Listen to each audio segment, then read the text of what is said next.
Welcome, everyone. It's great to see you at our Energize Your Classroom webinar series organized by LanguageCert. We're delighted that you can join us. So please write to us on the chat with a hello, where you're joining from. I'm Silvia Karastafi. I'm the head of teacher support for LanguageCert, and I'm joined here today by our academic consultant, Paul Bugnol from LanguageCert. Hello. Hi, Paul. Hi there. And we're very excited to bring you a new edition and a new webinar on our Energize Your Classroom webinar series, and this time with a human touch. I'm going to introduce our speaker in a moment, but first of all, I would like to talk a little bit about the series. Hello everyone that you're joining. Please welcome, write to us on the chat. So this is a 4-part webinar series that runs from September to December, and it's especially developed for teachers. It introduces fresh perspectives, useful ideas to keep teachers better supporting their students throughout the academic year. And we have focused so far on the inner voice. We have focused on soft skills in the teenage classroom. And also last webinar was on harnessing the power of the visual arts. All of these you can find on our YouTube channel, and Paul at the end will give you the QR code. So today it's about promoting empathetic communication. All our speakers in this series have placed special emphasis on the human touch that teachers bring to their classrooms, with an emphasis on human connection. And we have invited Anna Hasper to talk about this topic exactly today. Anna is an experienced Celta and Delta trainer, and she's a consultant based on the Middle East. And I know that this topic is very much close to her heart. She talks about socio-emotional learning in a number of contexts, and she has been a course writer and author for almost 20 years. Anna, welcome. It's great to see you. Thank you so much for joining us today. Thank you for having me. It's a pleasure to be here, Sylvia and Paul. Great. The floor is yours, Anna.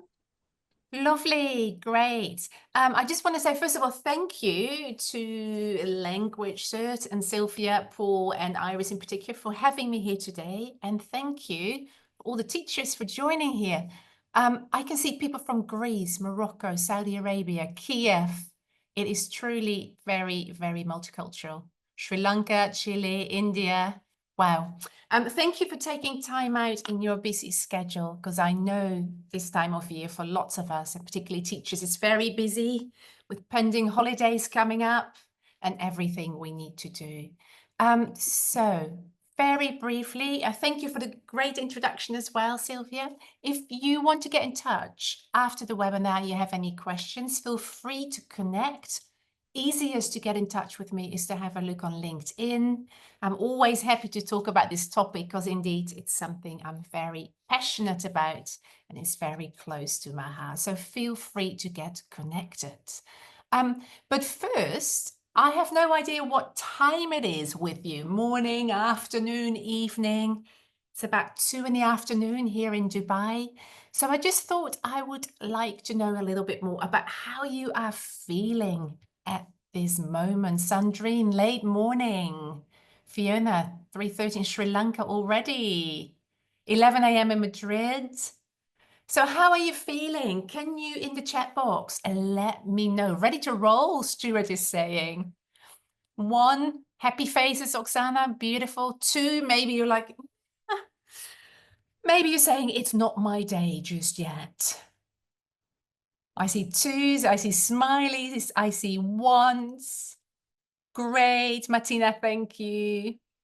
Hi, Neil, good to see you. A bit grey. I think the weather in the UK is maybe a bit grey as well, right? So, lovely. So a bit of a mixed bag, right? And there is no wrong or right about how you are feeling.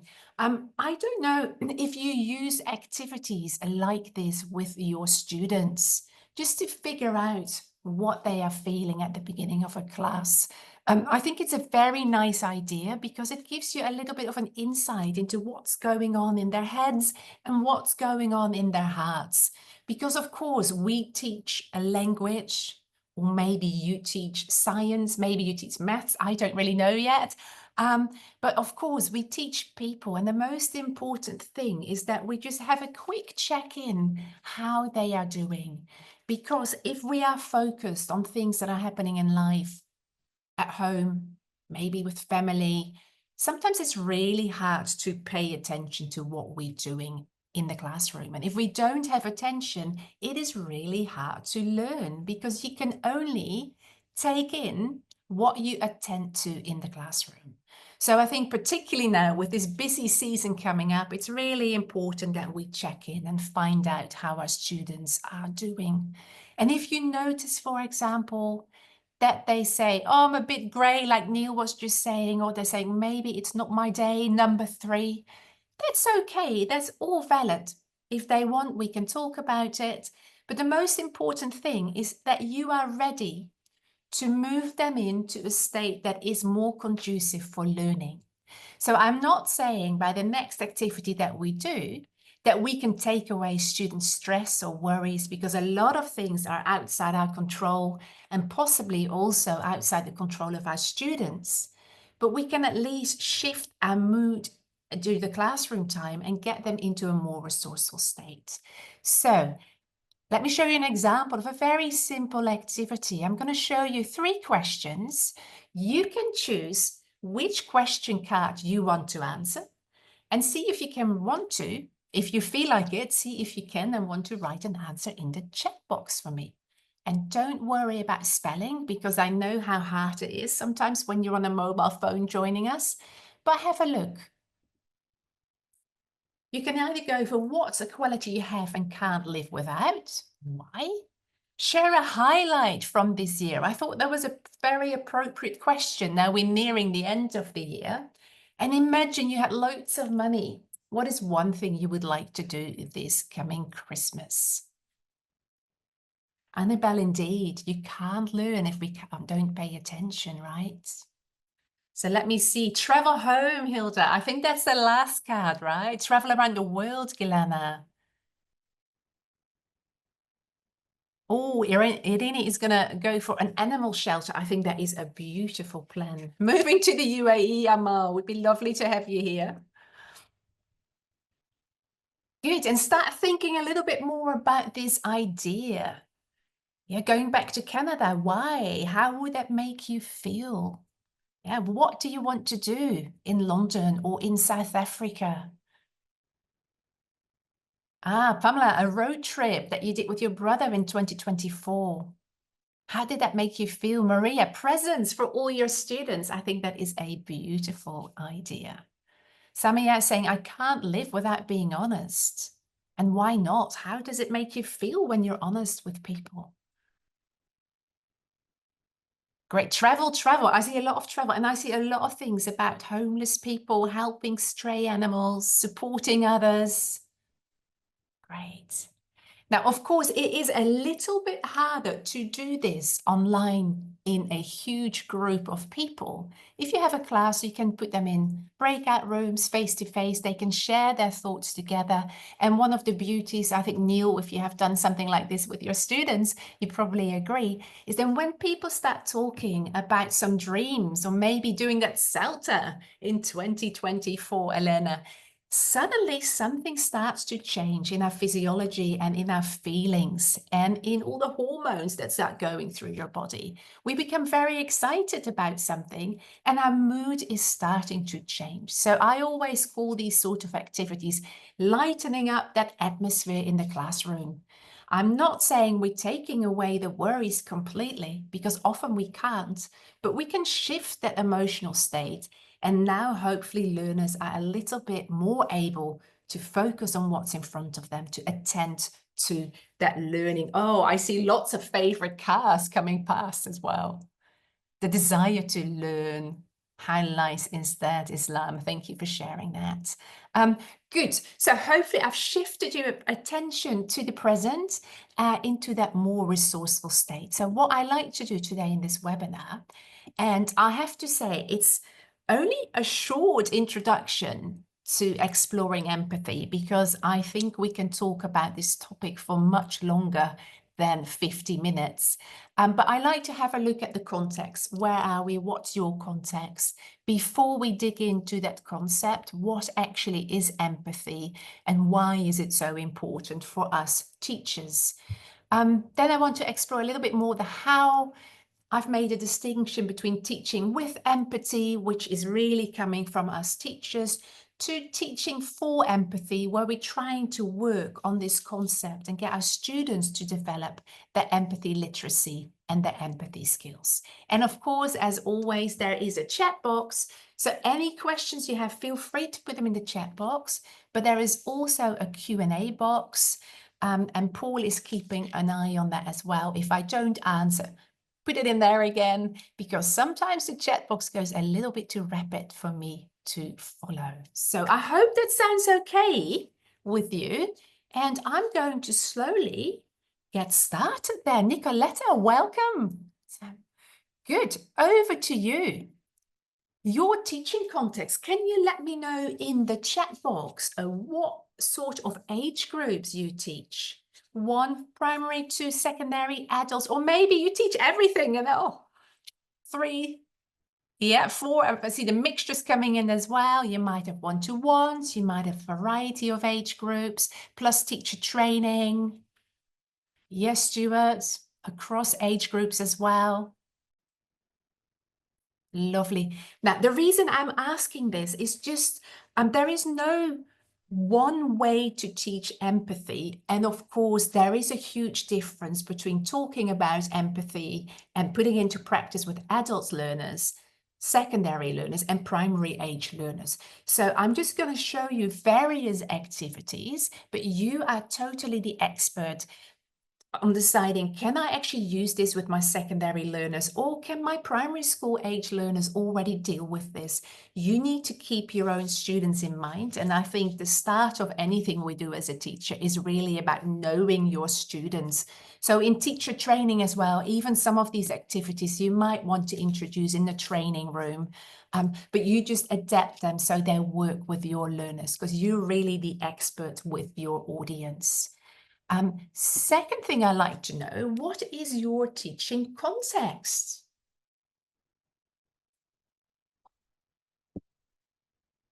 Are you working in a state school? Are you working in a private language school? Are you working as a private tutor? Sorry, I forgot the word tutor there, that disappeared. Or maybe you don't teach at all. Maybe you're admin, maybe you're director of studies.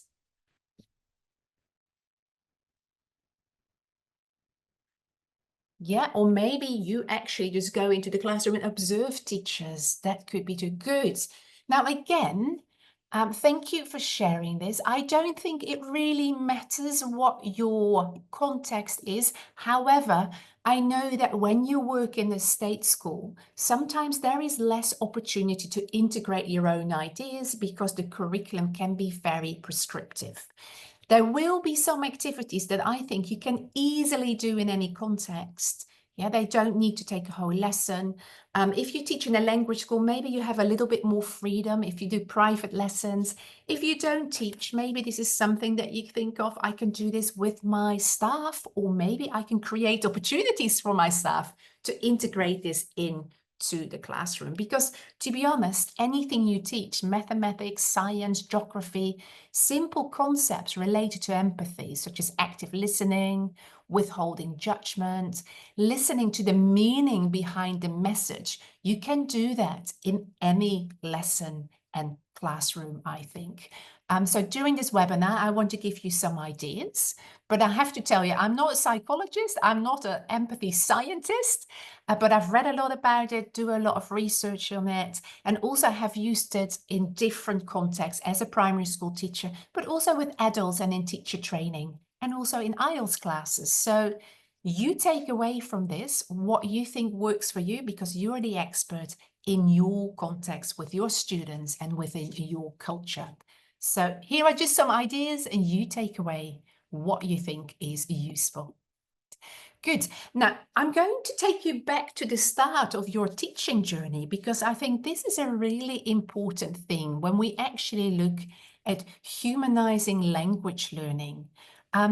Think back to your teacher training that might have been to become a state schools teacher, that might have been CELTA or Trinity, any short initial teacher training courses. What sort of competences, what sort of knowledge and skills were they focusing on during those teacher training courses? Can you let me know in the chat box, please?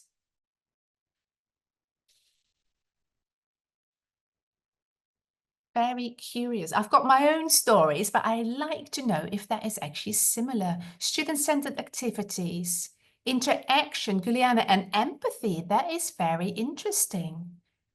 Yeah. When I did my CELTA, I don't think there was any focus on anything like that. It was more on lesson planning. When I did my primary school teaching, there was a little bit on child psychology, but there wasn't any specific focus. Indeed, Stefania, for me, there was focus on the subject matter, language awareness, indeed, techniques, methods, strategies, but not a lot on the human side. Samia saying games, methodology Islam as well. Yeah, Elena, thank you.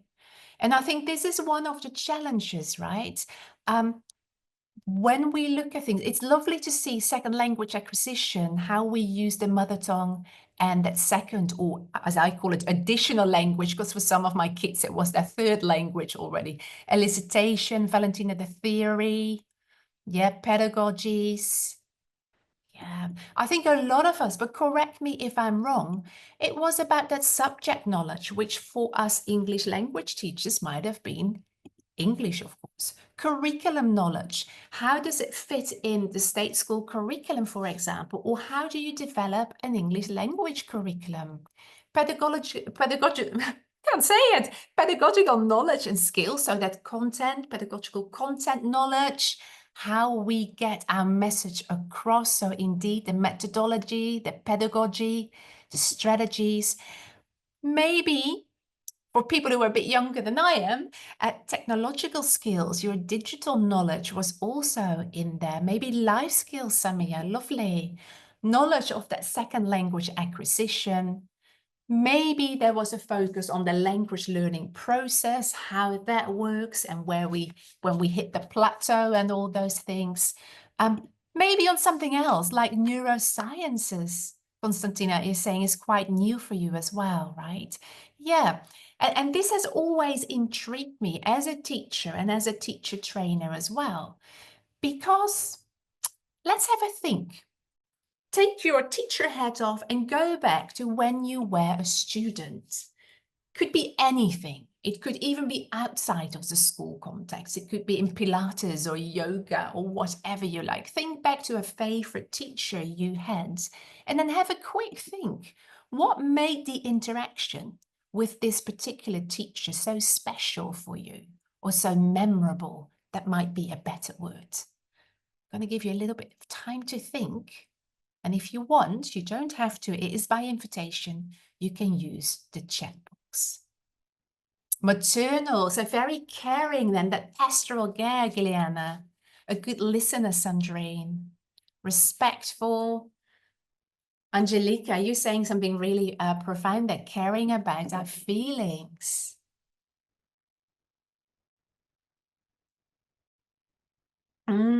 Curiosity, kindness, Irene. Listening to us. Oh my goodness, the chat box is going wild now. There is so much coming out. Attentive and supportive. I think often when we ask this question, we don't say, oh, the teacher was so knowledgeable in science, or the teacher knew exactly when to use pair work and where not. Yeah, he didn't. It's often not that we look at the what happens. We often look at how somebody made us feel. Yeah, so you felt respected, you felt supported, you felt that somebody actually saw you and validated and valued you in that classroom. Yeah, so I see that happening in the chat box as well.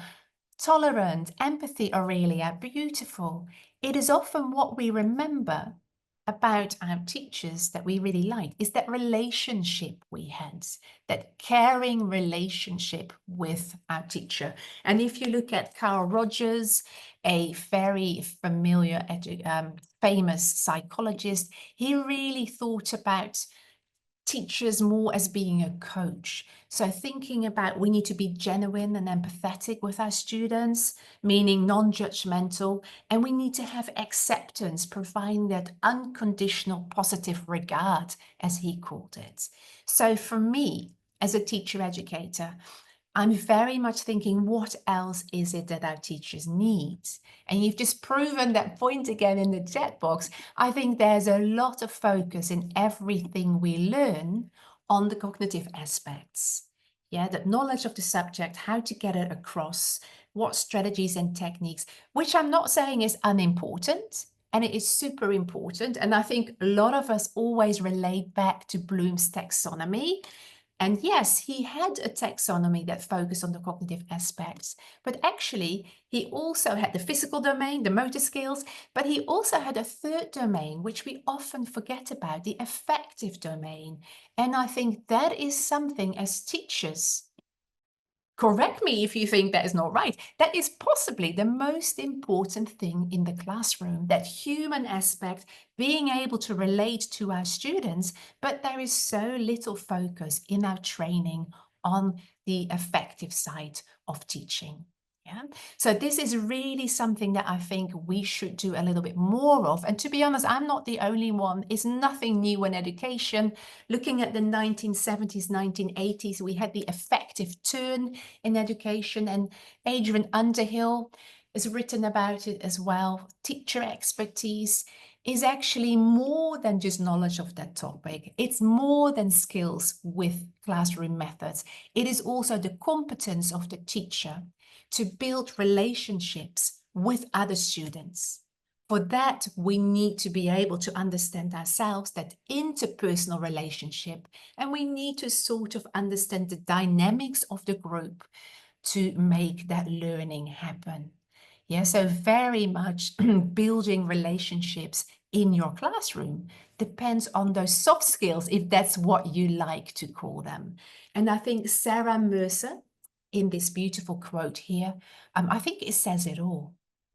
And the key to meaningful relationships is not so much in the classroom that we know everything about the topic. We use the exact strategies that it demands. We have the right interaction pattern.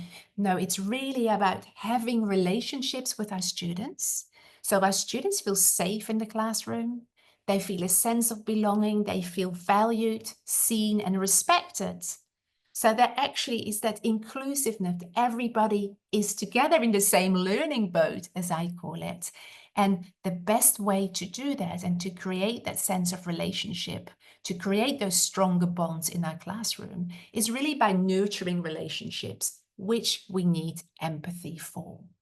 Yeah, so empathy is really the key of a lot of things we do. Looking at the concept of empathy, though, there's so many different definitions. So before we go any further, I thought it might be good to explore what we actually mean by empathy. So at least we're all on the same page. So let's move on. And as always, before I say something, I think it's really, really nice to hear your ideas as well. So again, by invitation, if you want to share in the chat box, what is your understanding of that definition or the concept of empathy? What does it actually mean to you? I'm going to be quiet for a little bit, so give you some time to think and to write.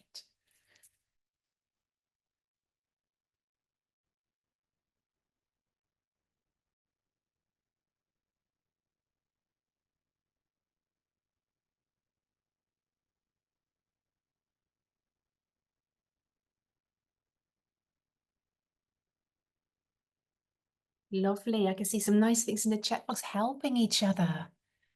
Maja, understanding each other, being in other people's positions, being in the same boat, Georgia saying. Lovely, an open heart, an open mind. Marina, the ability to see what other people are feeling. Yep, seeing other people's lives from their point of view. Oh, Amrita, lovely, listening without judgment. supporting and respecting values and rights. Elizabeth, that is a really, really nice quote, actually, because today is December the 10th, which is the Day of Human Rights. So I think this is an amazing topic, actually, to talk about today, because the basic rights of human rights is all about education, right? It should be directed to the full development of the human potential. So that's actually what we're talking about. Yes, beautiful. Good. So it sounds like a lot of these are all talking about some of the definitions I'm going to show you. I'll show you 4 definitions, and maybe there's one that stands out that you think, yes, this one really resonates with me. Oh, Anibal, that is a beautiful quote. Empathy is expected and desired, but not habitually exercised. That is really beautiful. I wish I could just take that sentence and remember that. So, anything that you like on this slide related to empathy? Viviana saying B, the art of stepping imaginatively into the shoes of another person, right?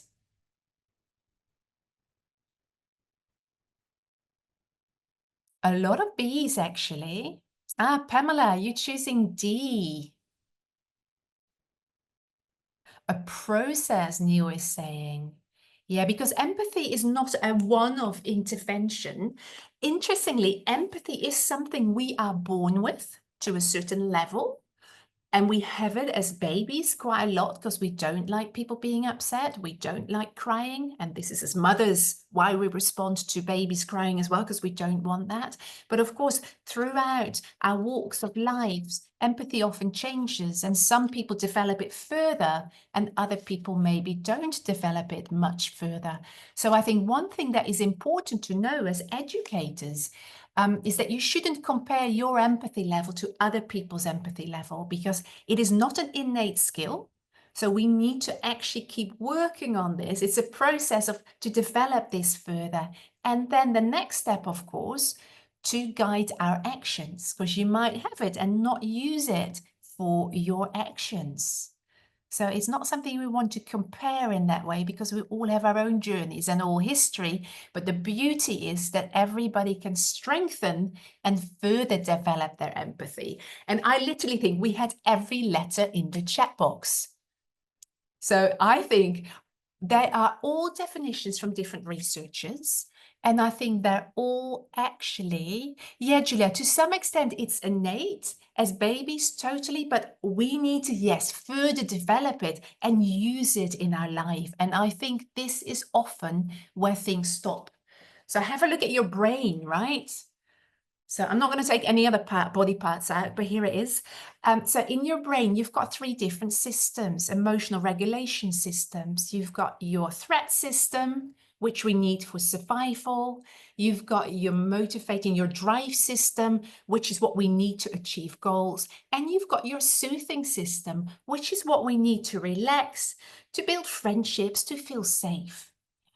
And when something happens in life, of course, your threat system tries to take over if it might endanger your life. So when that threat system takes over, we don't really use our soothing system or our motivation system so much, because we are just focused on not being eaten by that lion. So yes, it's there, but we might not have the opportunity to use it, to practice it and further develop it, because in life we might be in a situation that we always feel under threat, either because of stress mentally, either because of real life dangers that happen that we perceive as dangers for our life. Yeah, so the situations like trauma, adverse childhood experiences, all those things. Now, what I like about these is they're all talking about that stepping in their shoes. And I think the core of them is about actually being aware of the fact that other people's experience are also valid. Yeah, it is not, oh, this is what they say, this is what they're going through. And no, that is very valid. We need to recognize that. However, the last definition is one that I really, really strongly feel about, because it is actually impossible to exactly understand what somebody is going through. And Paul Parking, he's got a TED talk as well on this topic. He very much says, if we think we know exactly what people go through, we have assumptions. And that, again, can cause misunderstandings. So we have to be very aware that we don't say, I know exactly what it's like. No, we can only imagine what it's like and then ask more questions to get that understanding, because it is different, because everybody has a unique life story, right? Everybody's story is different, but they all talk about asking questions, being non-judgmental, being compassionate, stepping in other people's shoes, and listening actively to that other person. So with your students, they might be of a level for teacher training, you might be able to use an activity like this. If you say this might be hard to get across to my learners, you could maybe give them a situation. I always like little case studies where we introduce those key social emotional competences, and empathy possibly the most important one. So here would be a little case study for my students. Maybe this is for my pre-service teachers, and I say, okay, so what are we going to do? Yeah. I then give 6 different sentence starters, and they can choose, how would you respond? Yeah, which one do you think is appropriate?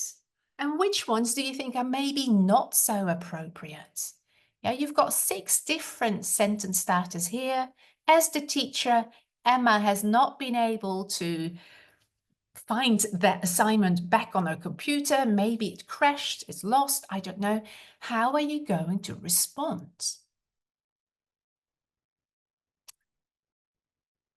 So here I've shown a few, 3 of them are very empathetic, and 3 of them are maybe a little bit less empathetic. Oh, look at this. Neil, you're saying you got 6, but you wanted 6, but you got 1. Yeah, and I think this is a really important thing for us teachers. If we want to include more of a human aspect in the teaching context, in our training rooms, we need to sort of make it visible, because for a lot of people, empathy is quite fluffy, right? And if we look at 3, 4, and 6, Pamela, indeed, this is actually really saying, I'm so sorry what happened to you. So I'm really acknowledging, stepping in your shoes, that must feel really bad. Yeah. But then we're also thinking, okay, so what can I do for you? I feel for you. We're actually acknowledging how they feel. And we are thinking about us being in that position.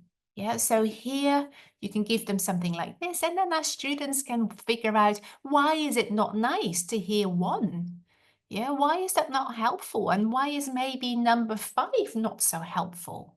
And I think number 5 is very much shifting. When I look at empathy, I explain it as supporting, as somebody said in the chat box before.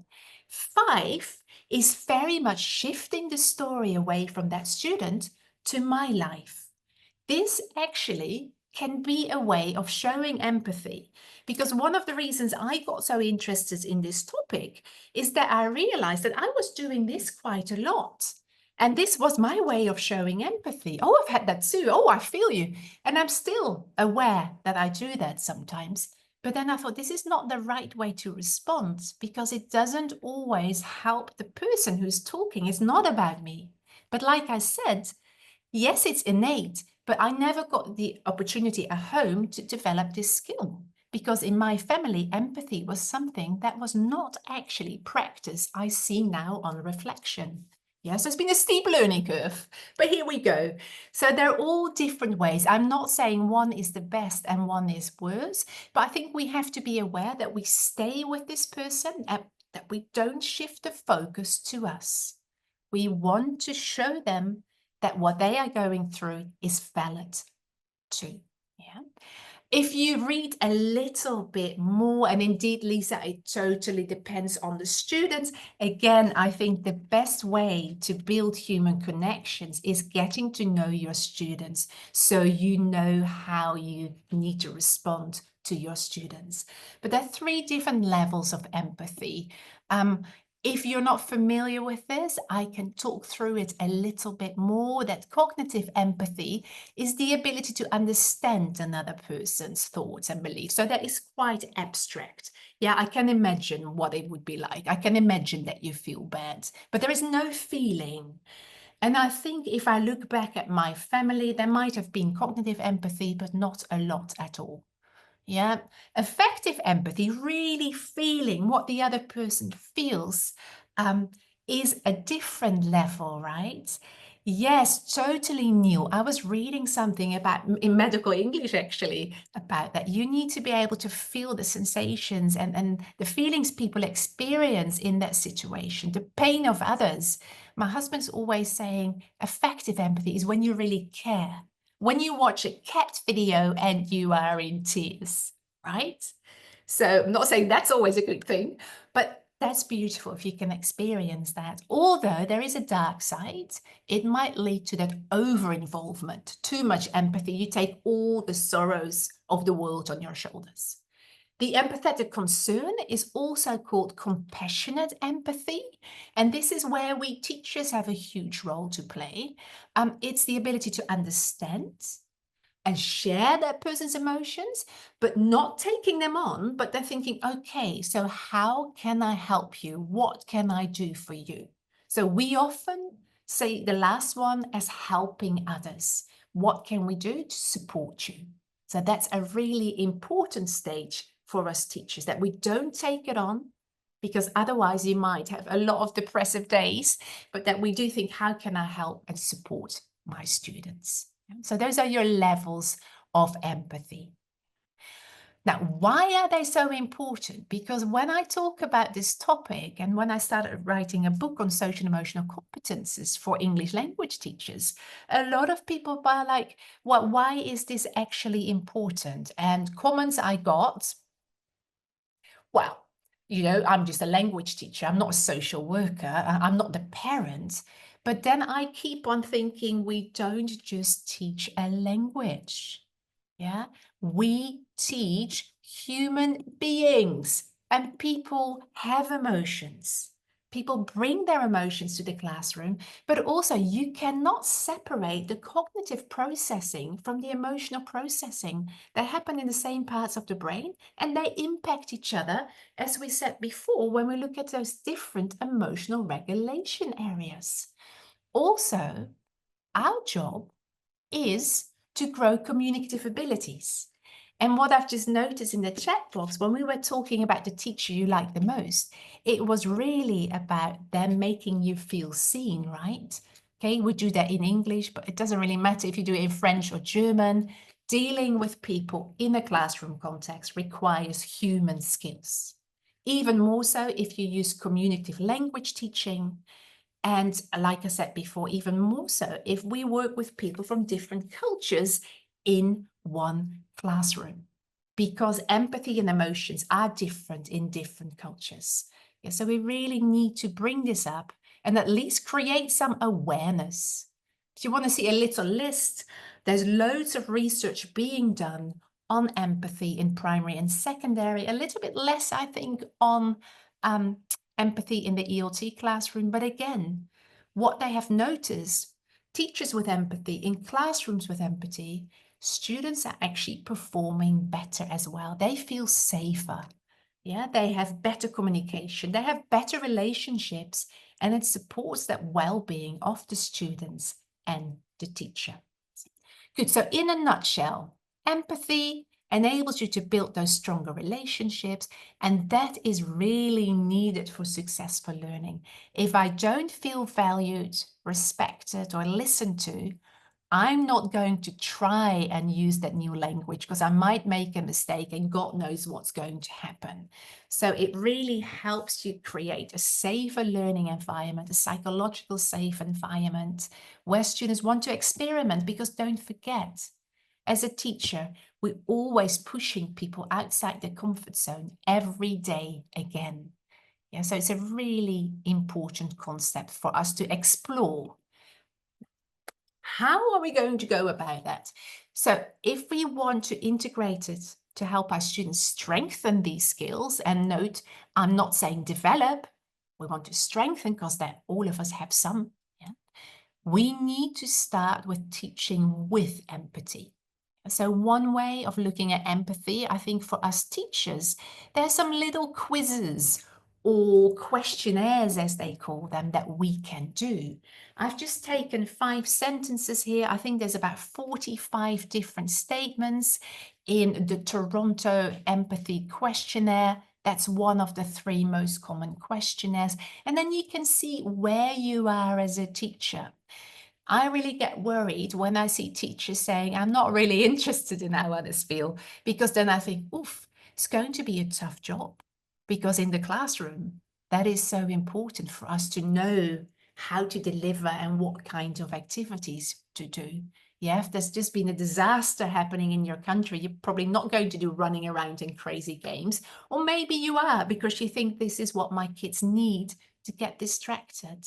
Yeah, so it's really interesting if you want to do that questionnaire, the Toronto Empathy Questionnaire. I think it's a good place to start if you're exploring where you are yourself, because everything we do in the classroom starts with us. And I love this quote.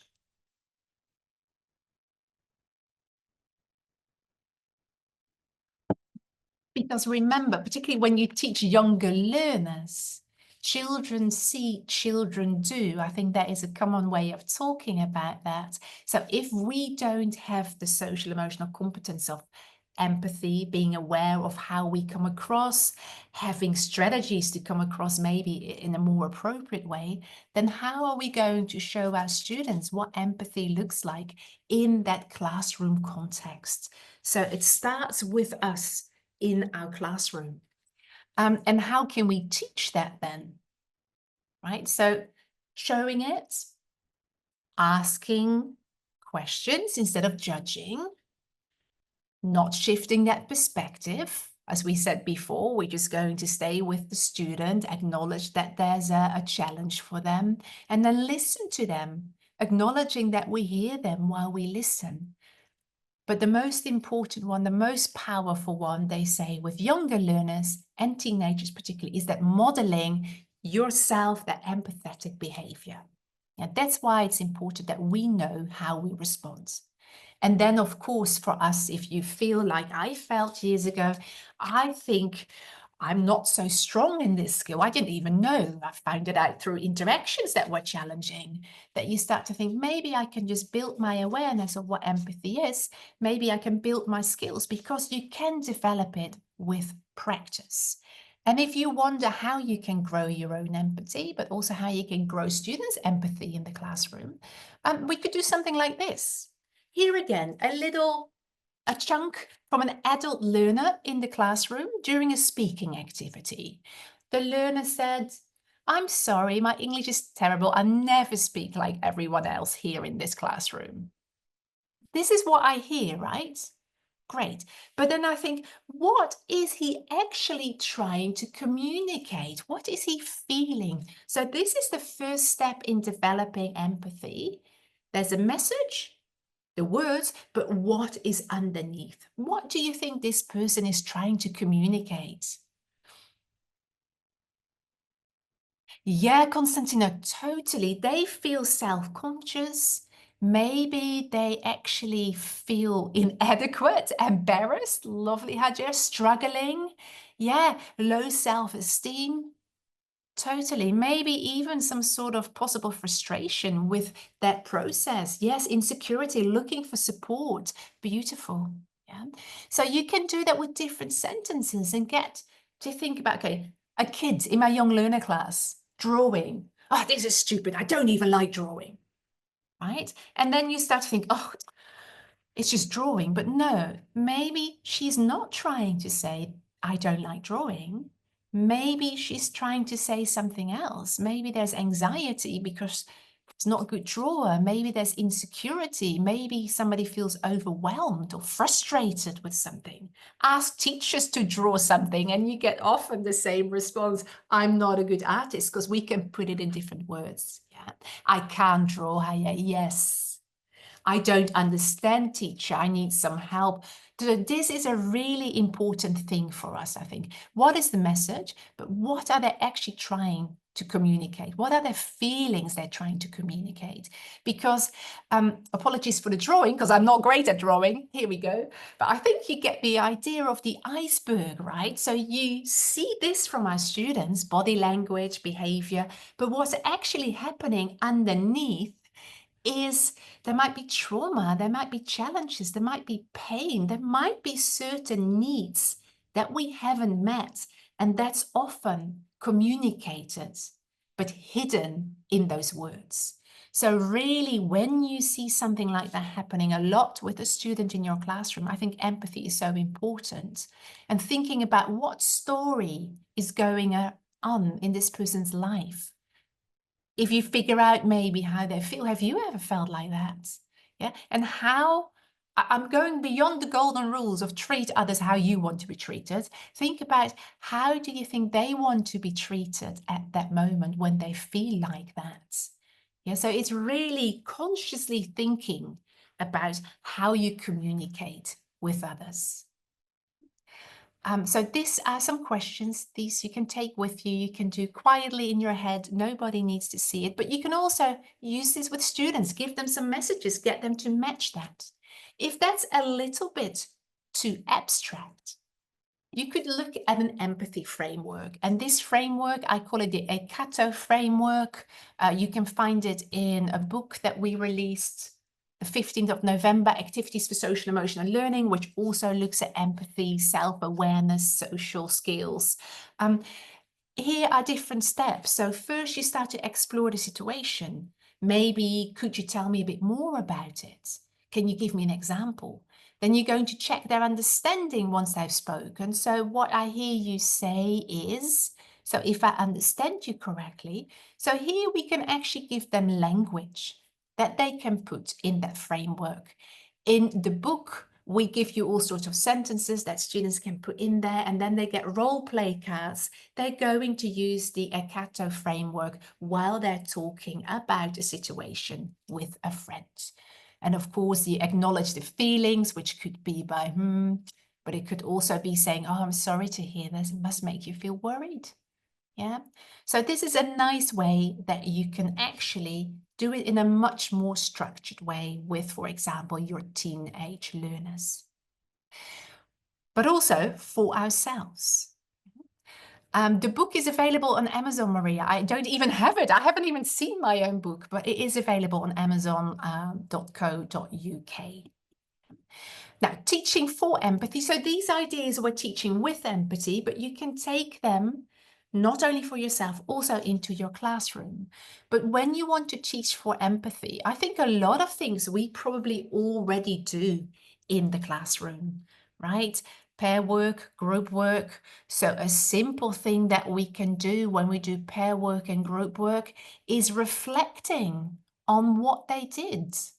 Was it good? What worried us? What could we do differently next time? This way, we actually getting students to talk about this as well. What did you not like? How can we show more interest in each other? Simple activity doesn't take you a lot of planning.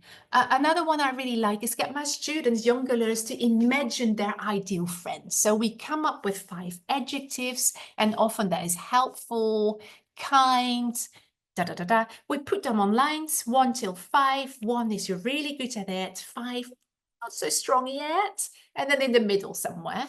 And then we can say, okay, this was your ideal friend, but how are you actually behaving yourself? So rate yourself based on those words. Could do this in the first language if you need to. Where do you stand at the moment? And that might be helping hands. I'm actually not such a helping hand yet.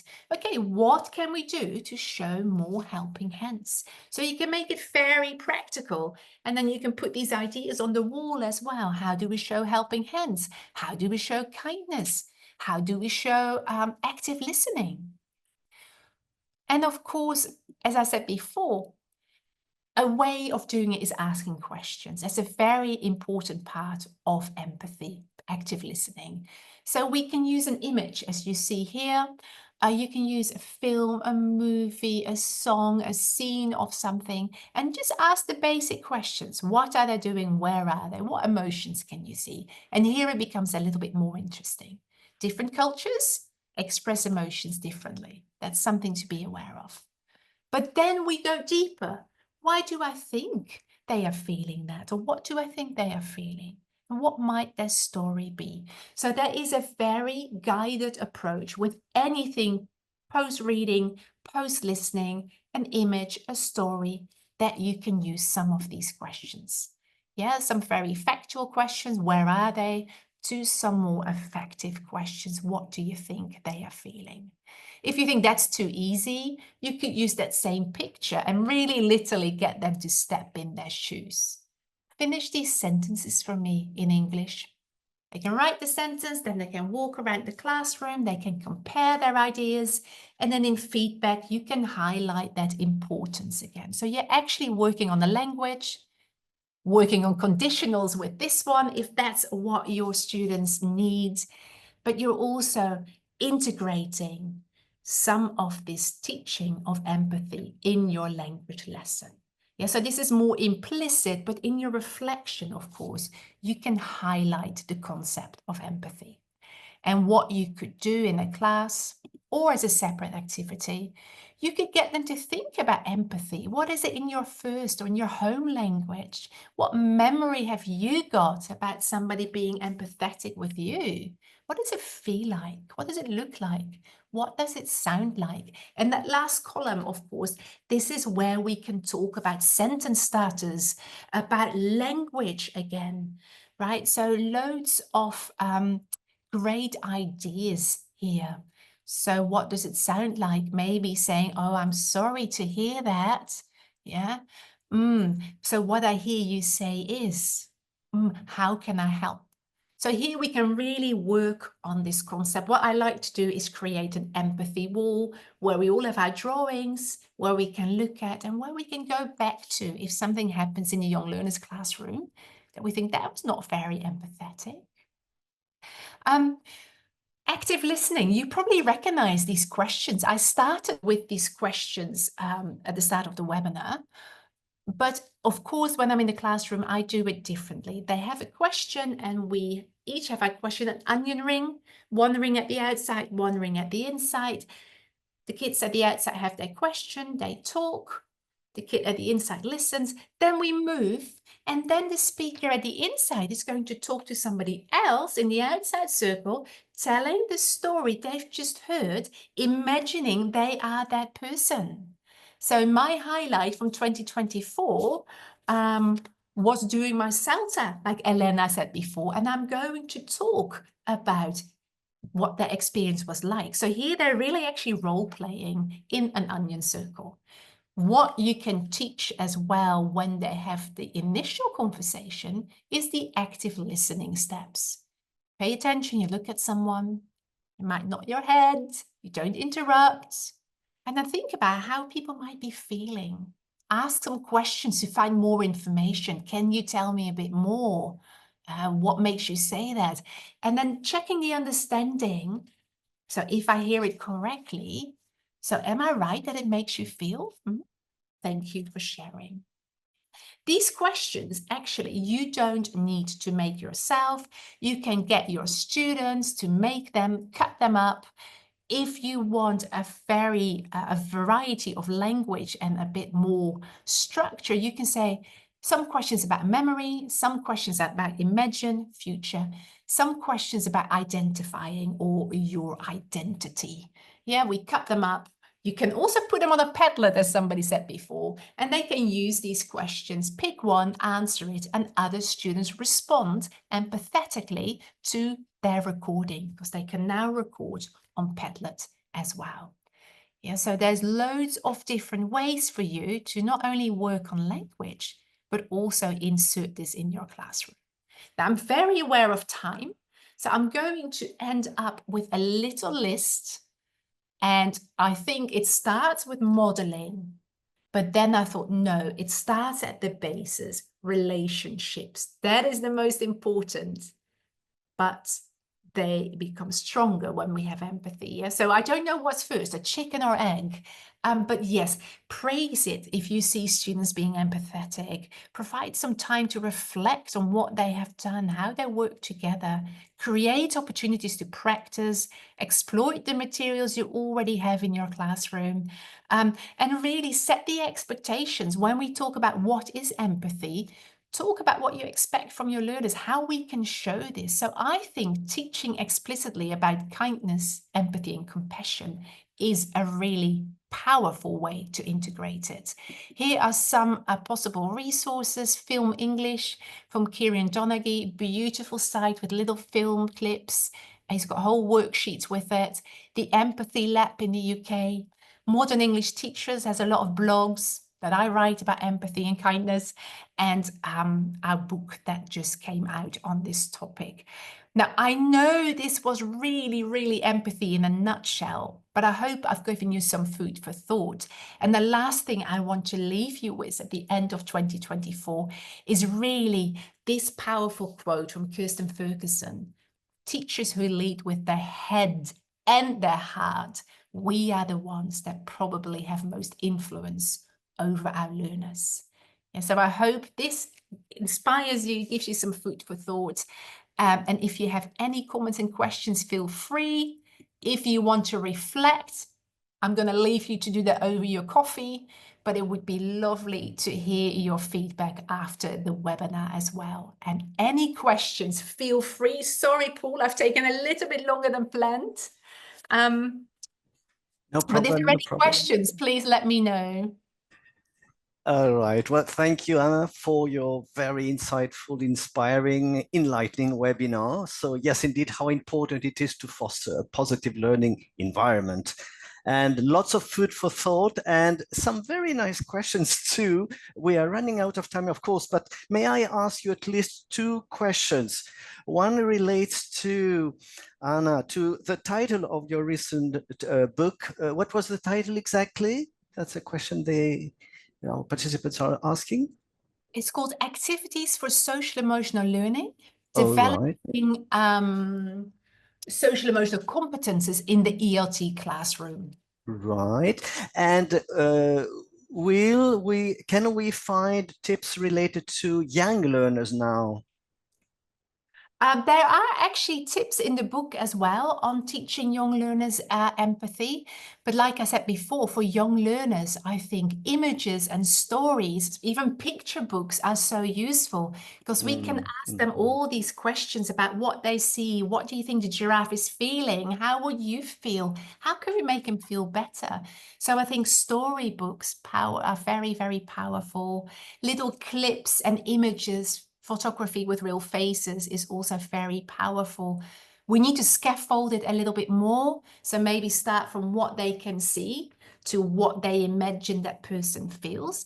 But I think students are very able to do that if we guide them in the right direction. Right. Okay. Thank you. One more question. I think very interesting. Where can I find information about the Toronto Empathy Questionnaire? I just found that when you research empathy questionnaire, there's 3 questionnaires that come up a lot. So I think if you type that in, and our dear friend Mr. Google, you probably get the link and can go and take the questionnaire. All right. Okay. There's one more question, which is about about language cert. Will I be receiving a certificate of attendance? Yes, of course. All of you will be receiving a certificate of attendance by the end of next week. All right. So all of you will be receiving a certificate of attendance. Do not worry. And there was one more question, which was about our recording. Yes. Will the recording of this webinar be available? Yes, indeed. So you can see the QR code on the right here on this slide. So within the next days, yes, there will be a YouTube video available for all of you. And nothing more for today, Anna, because I think we are running out of time. So once more, a very big thank you for your most enlightening, informative, interesting presentation. Thank you, Anna. And thank you to all of you who attended this webinar today. Remember, you can participate as often as you like. We deliver these webinars throughout the year, so feel free to participate as often as you like. Anna, thank you once more. Appreciate it. Thank Thank you. you. Thank you for having me, and thank you everyone for being here. Appreciate it. Bye-bye.